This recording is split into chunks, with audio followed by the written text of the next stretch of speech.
Chris Liepe here. New Slipknot. New Corey Taylor. The Chapeltown rag. It's been a while. I love it when it's been a while and then all of a sudden I see stuff start exploding on the internet about a new artist that I love and I get to dig in. As with the last time this happened, which was I think just last week, I have not heard this song yet. I have waited to hear it for the first time and react to it right here. Also, for any of you who follow my channel, my reaction videos are a little different. I end up trying a lot of things with my own voice and pulling things out with my own voice so that I can learn about my own voice. I want to learn a little bit from Corey Taylor every time I listen. I'll try not to be too annoying. We'll try to dive into this together. If you want more help with your own voice and discovering what it can really do and you like my approach, click the link below and join my free voice course. That's the best place to start, and there's lots of ways we can work from there. All right, without further delay, read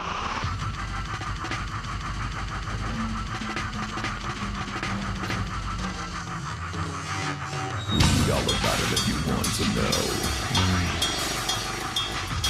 Read all about what they want you to know.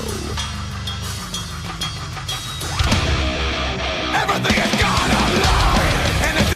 He's got such a thick voice that he's using that's just basic vocal fry, and they've increased the bass and compression, add a little bit of distortion. If you've seen some of my other videos on Corey Taylor, I go into the production aspect of how they've captured this voice on recording so often. And so far, they're doing that same sort of thing here, even with that scream. Lots of doubling, some distortion that they've added, like a combination between tape saturation and other sonic audio distortions are happening at the same time he's doing his trademark false chord yell, which I've talked about a lot on the channel as well.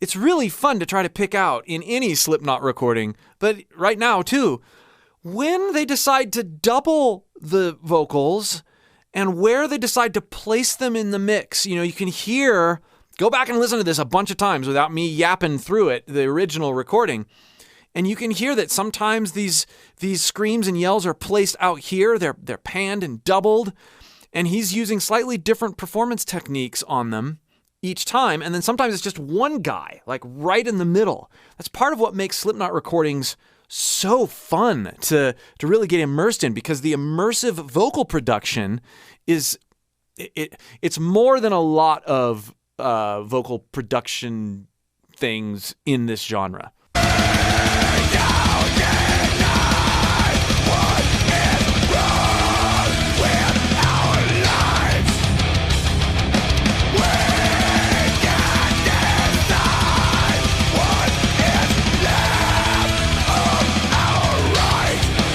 So here we can hear his scream front and center, and we'll just take the phrase, "What is wrong with our lives?" and let's get there.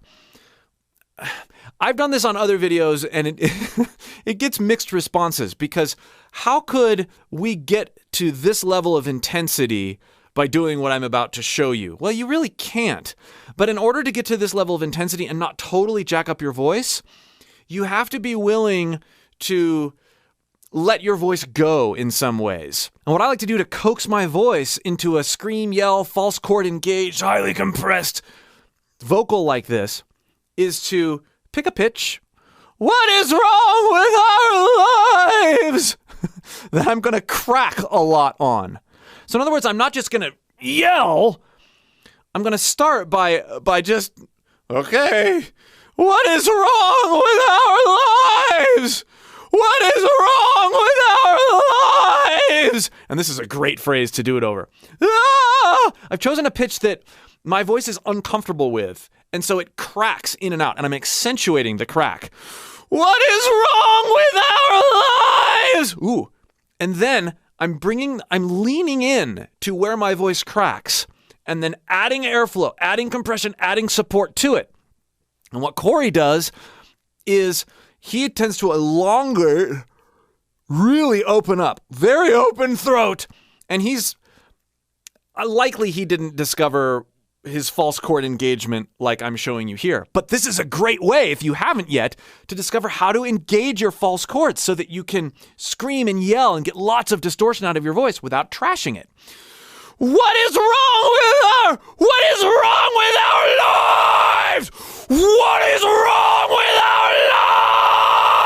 lives?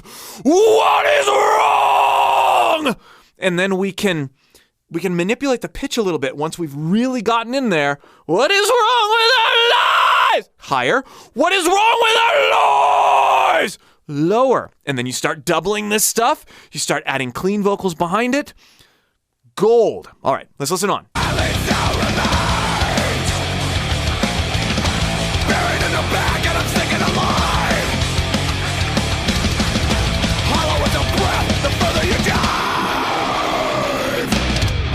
Internalize some of this stuff too. The further you, he's chest voice holding back a lot of air, but you can hear his normal voice in there, right? It's just kind of speaking. The further you dive, and you can hear as he gets into that full false chord engagement.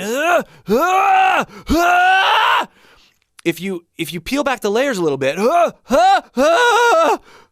right there where we're starting to break is when he really leans in. He's just got that down so tight. He's been doing it for so many years. And yes, the very thick neck and very thick voice in general helps mask this even more.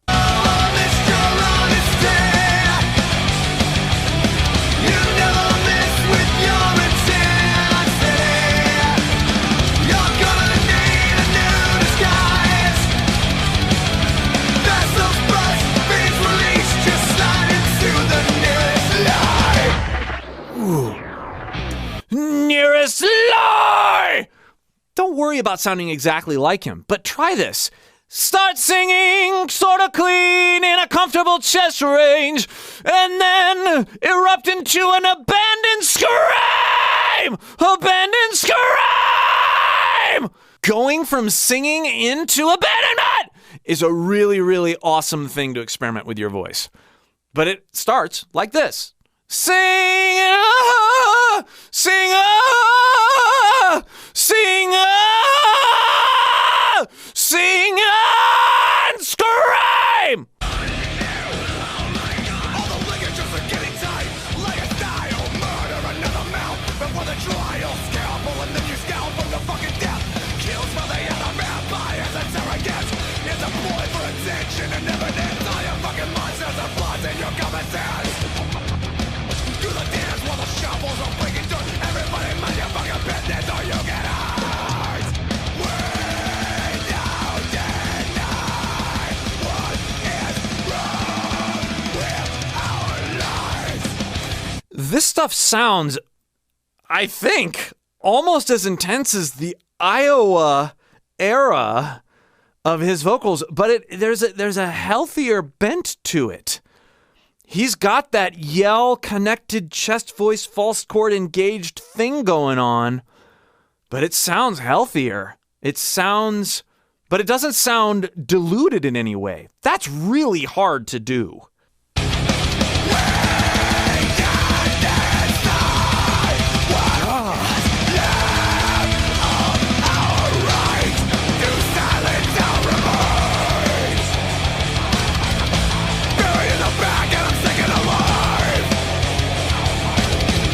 Right there again, he's got that, the speaking where you hear his normal talking, and then he blends in that pure false chord engagement so well.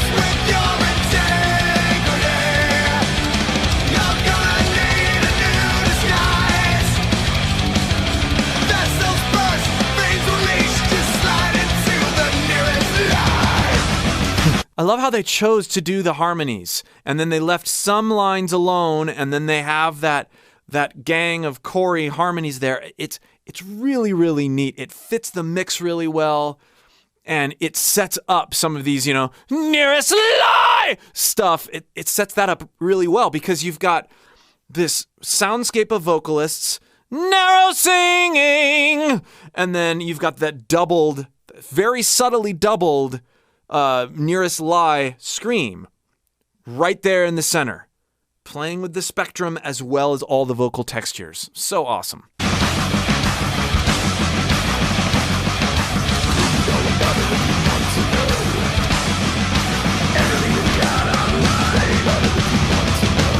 Taking his naturally low voice, read all about it if you... I don't have near the beef to my voice naturally, and being right on the edge of vocal fry, read all about it if you want to know. I just sound dumb doing it. but that's the idea. Get as low as you can till you're almost getting into that pure vocal fry, which, not to be confused with fry scream, they're not the same thing, and they're not really related.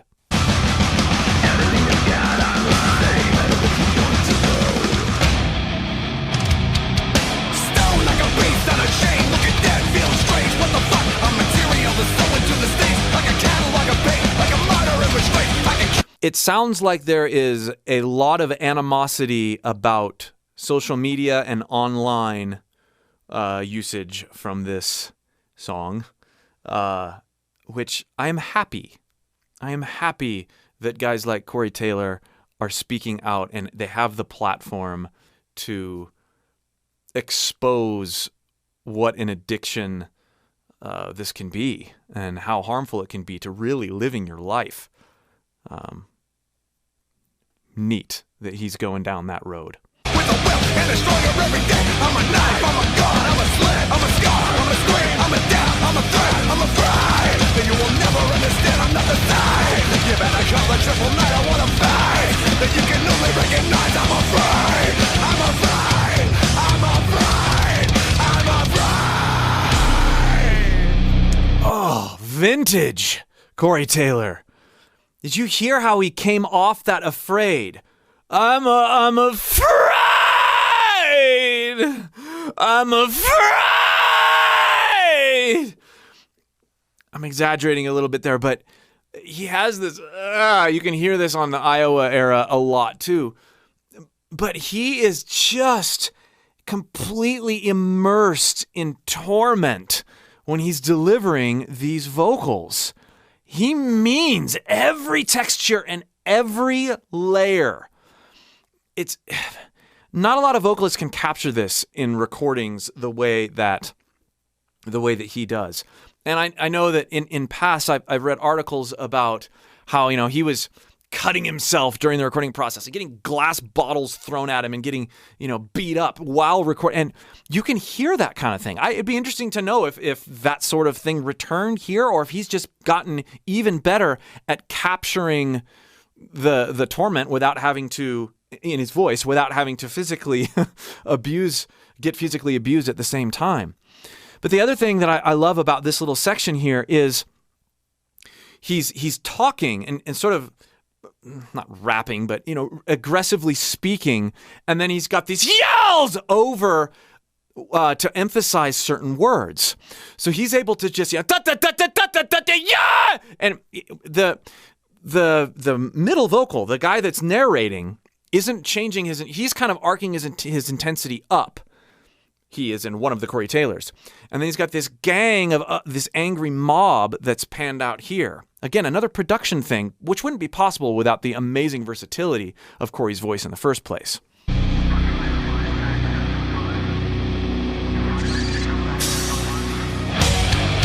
everything is gone online, nothing is. When everything is gone online, nothing. Yeah. There it is again. Love it.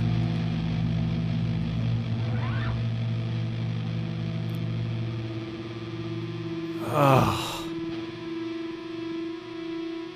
and the trail of those undecipherable, at least on first listen, vocals in the background with heavy distortion on them.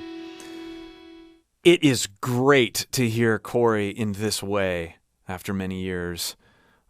He had said for a long time that he was going to be returning to more extreme vocals, and he absolutely delivered. This was really fun to hear for the first time. And of course, I'm going to be going back and listening to it more and trying to pick out more subtleties. This is how I love to listen to my favorite singers in general, really digging into the subtleties of the production and the vocal performance. I hope you've enjoyed it. If you have, be sure to check out some of my other videos on the channel if you haven't already. And again, if you'd like more help with your own voice, click that link below and join my free course. If you're going to take away one thing from Corey's approach and style, it's the way that he's aggressively able to yell and transition into that full false chord engaged scream. Like we talked about earlier in the video. Pick a simple word, behind. Say the first part of the word, yelled, and then transition into that false chord engaged scream by experimenting with your vocal break. Behind, behind, behind, behind, behind, behind, behind. Experiment with your vocal, your mouth shape so you can get more of that real beefy behind. Let your voice crack as you're dialing this in. Behind, behind, behind. Go back and forth between them. See how intense you can get. Once you really find where your voice breaks and you learn to lean into that, you can get incredible amounts of power and intensity out of it and go right back to talking, just like I have. And it doesn't hurt at all. You can do it for a long time. Thanks for watching and listening, putting up with all my commentary and silly noises. We'll see you for more.